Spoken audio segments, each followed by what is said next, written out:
D'après ce que Jenny m'a dit au téléphone, c'est pour une urgence. Je me demande ce qui se passe. Bob, enfin te voilà. Il faut absolument que tu finisses de construire la fosse aux ours. Son nouveau pensionnaire arrive la semaine prochaine. Ne t'inquiète surtout pas. Tu verras, on aura fini bien avant. Merci beaucoup. C'est un grand événement. Ça fait une éternité qu'on n'a pas eu d'ours ici aux zoo de Beaufort.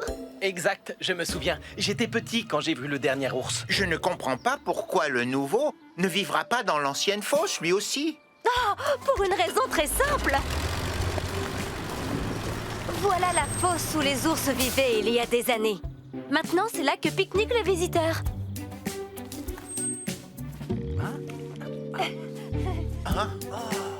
Elle est toute petite. Oui, et avec ce qu'on sait sur la façon de vivre des ours, on ne peut pas le mettre là. Il a besoin de beaucoup d'espace et d'un habitat plus naturel pour être heureux. Qu'est-ce que c'est, un habitat? C'est tout simplement l'endroit dans lequel on vit.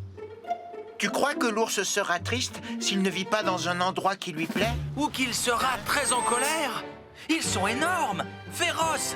Ils vivent dans les forêts et les montagnes. Oh, je n'ai pas envie de voir un ours en colère. Ne t'inquiète pas. J'ai prévu quelque chose de spécial pour rendre l'ours heureux. Jenny, je te tiendrai au courant de l'avancement des travaux.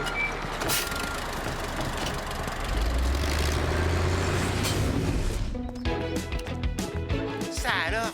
C'est un drôle d'habitat. Un peu de patience. On va construire la montagne de l'ours. Elle aura 3 niveaux que l'ours pourra escalader. En plus, il y aura une piscine où il pourra se baigner et une grotte où il pourra s'abriter. Une montagne! On va construire une montagne! Wouh! Les ours sont forts avec des griffes acérées. Donc, les matériaux doivent être très résistants. Ce bout de canalisation fera une grotte parfaite. Si le revêtement de la piscine est en plastique, l'ours le déchirera. Donc, on le fera en béton. D'accord? Au travail!